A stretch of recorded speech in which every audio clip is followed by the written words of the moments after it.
Selamat datang kembali di kelas TI 2204, proses manufaktur. Kita akan melanjutkan kembali bahasan terkait proses pembentukan logam berkategori bulk. Pada bagian yang kedua ini, kita akan lanjutkan sebagian proses forging yang lalu.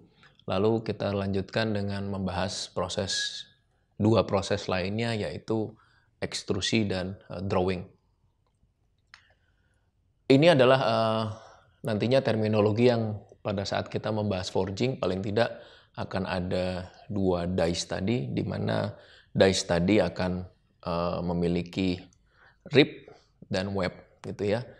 Rusuk yang mana kedua rusuk ini akan dihubungkan dengan web. Nantinya dengan impression die forging atau closed die forging kita akan memiliki sisa materi yang terdorong ke arah luar, yaitu flash gitu ya.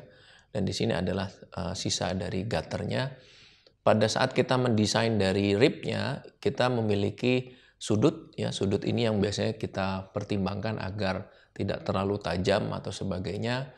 Untuk sudutnya dari rib ini kita punya inside draft gitu ya, dan juga kita sebut outside draftnya untuk mempertimbangkan kemiringan terhadap sisi luar dan dalamnya. Setelah itu untuk cetakan itu sendiri kita punya dua bagian ya, disebut upper die atau lower die. Di sini yang biasanya stasioner, tetapi yang upper die yang pada umumnya dia akan bergerak naik turun. Ini adalah contoh proses upsetting atau yang dikenal pada industri sebagai heading untuk membentuk satu baut pada bagian kepalanya gitu ya. Di sini yang dicontohkan adalah ada 4 tahapan. Yang pertama, silinder rod tadi kita lihat akan didorong sampai menyentuh stopper gitu ya. Pada tahap yang kedua nantinya stopper itu akan naik dan dice yang memegang silinder tersebut akan mulai mencekam. Pada proses yang ketiga, rem tadi atau plunger atau puncher tadi akan menuju daerah yang dituju. Dengan gaya dan kecepatan tertentu, maka kira-kira akan membentuk bagian kepala dari baut tersebut. Ini adalah contoh konfigurasi upsetting dan heading tadi. Jadi kita bisa lihat ada yang memanfaatkan fenomena open dice ya di sini, atau juga kita memanfaatkan yang close, tetapi di sini close-nya dice yang membentuk kepalanya ada pada bagian punch-nya. Yang ketiga, yang C dan D memiliki bentuk kepala yang kita buat pada dice yang mencekamnya. Ada yang tirus, ada yang persegi seperti ini. Lalu yang terakhir, yang kelima adalah kombinasi permukaan dice pada punch dan bagian yang mencekam dari silinder tersebut. Selain ini kita juga bisa lihat ada lagi proses forging dengan mempertimbangkan produk tadi silinder gitu ya. Ini contoh proses wedging dan radial ya.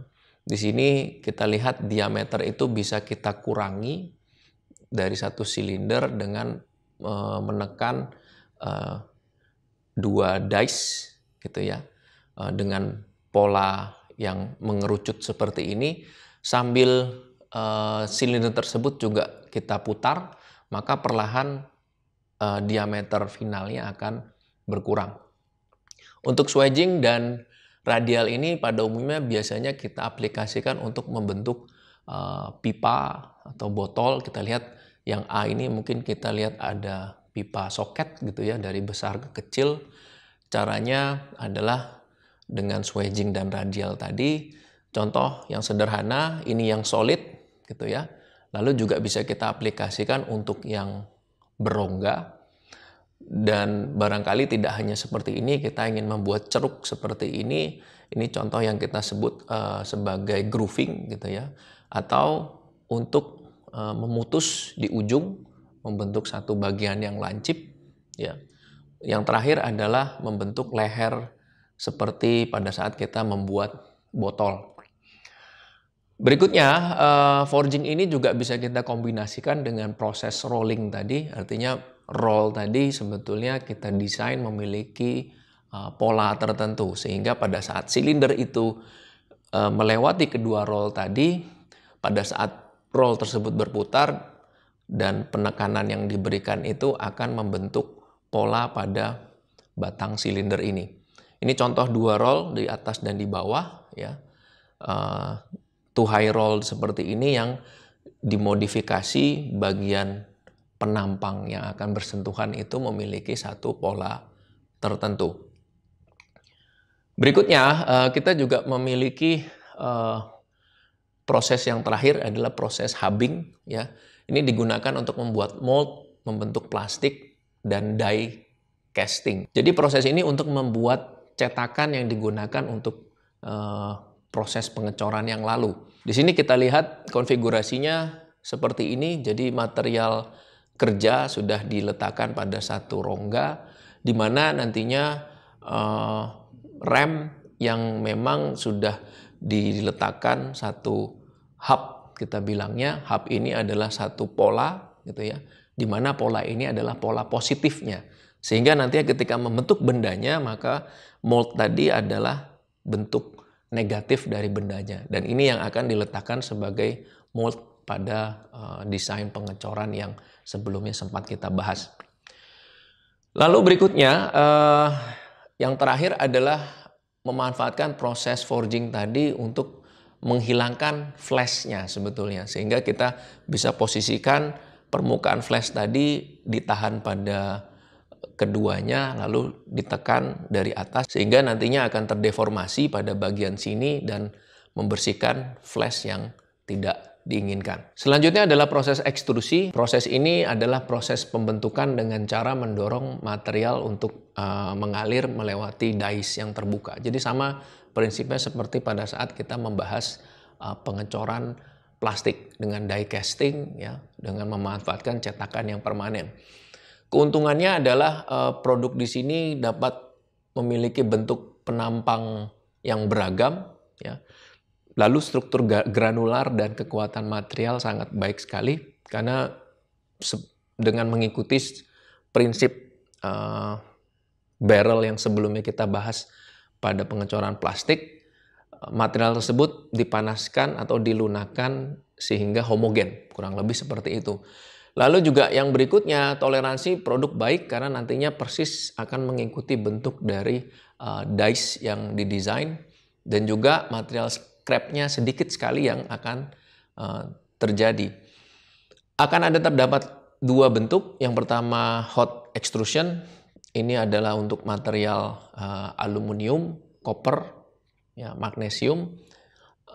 Intinya yang memerlukan panas, gayanya nanti juga lebih sedikit dan kecepatan remnya tinggi. Di sini pada saat melakukan hot extrusion ini kita perlu juga memberikan cairan lubrikasi, misalkan untuk membentuk gelas dan material getas lainnya.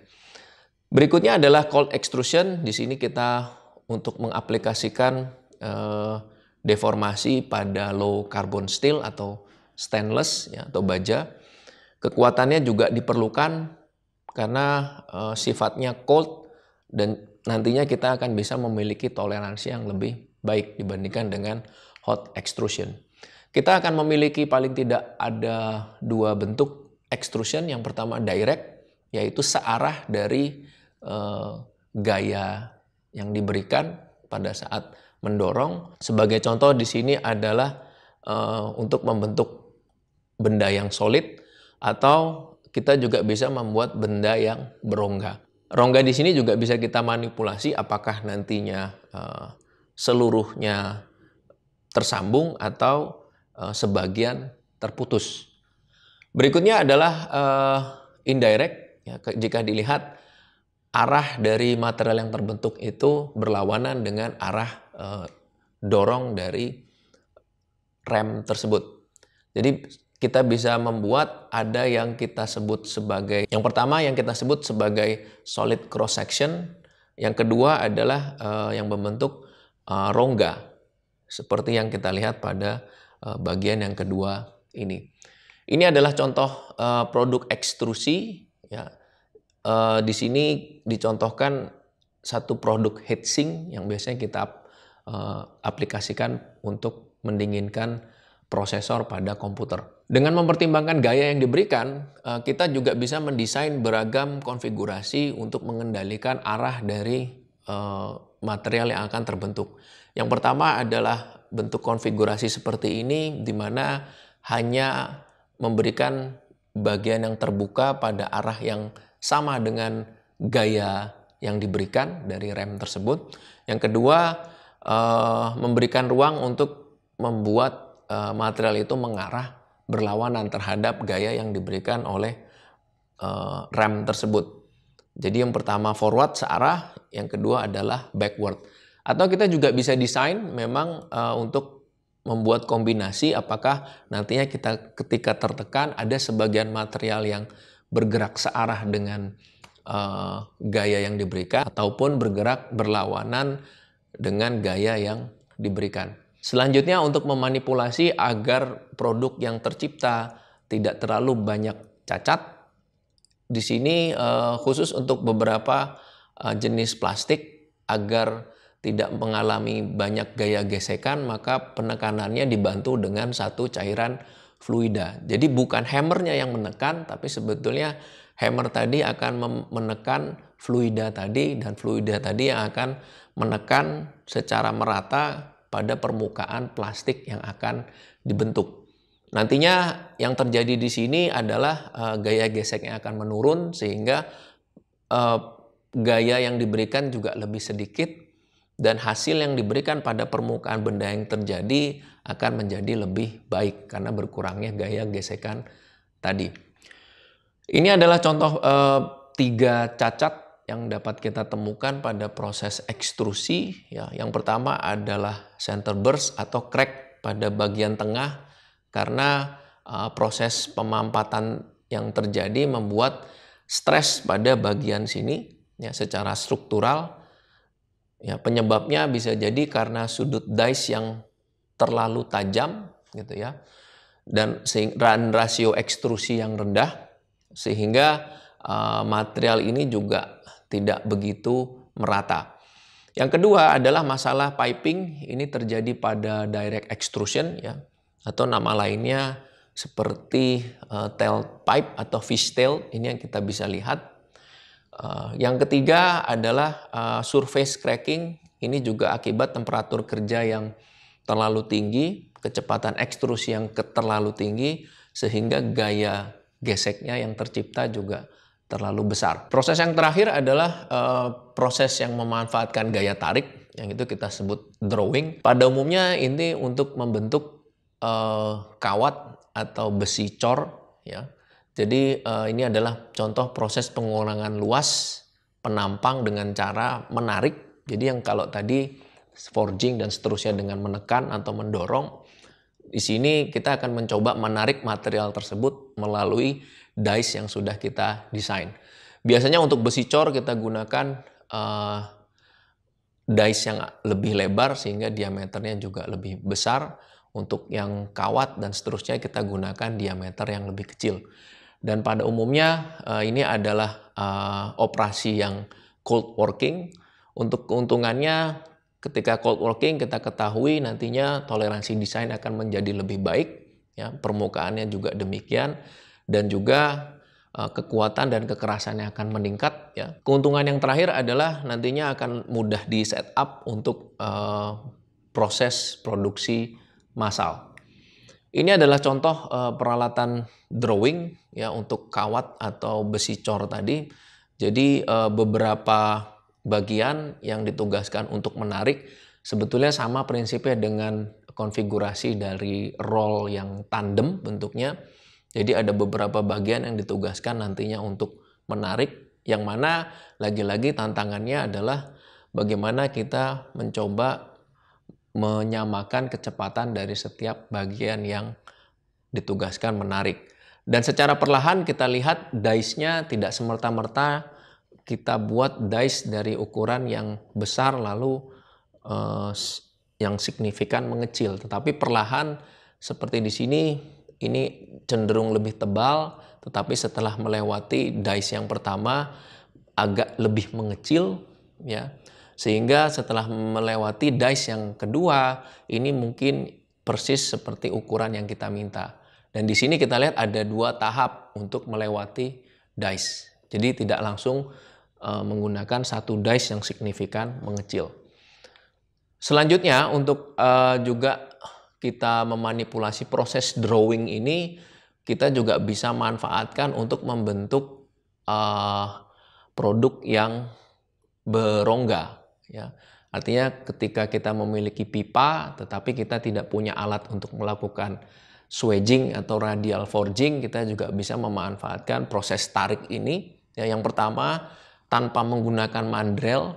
Jadi persis memang nantinya produk yang berongga tadi ditarik melewati rongga yang sudah didesain, atau untuk menjaga ukurannya kita juga bisa diperbantukan dengan mandrel, ya, atau yang kita sebut dengan floating plug yang akan kita manfaatkan di dalam agar nantinya ketebalan dari dinding pipa ini tetap terjaga. Demikian penjelasan bagian kedua terkait proses pembentukan logam berkategori bulk. Sehingga kita sudah memiliki 4 proses. Yang pertama adalah rolling, yang kedua forging, yang ketiga adalah ekstrusi, yang keempat adalah proses drawing.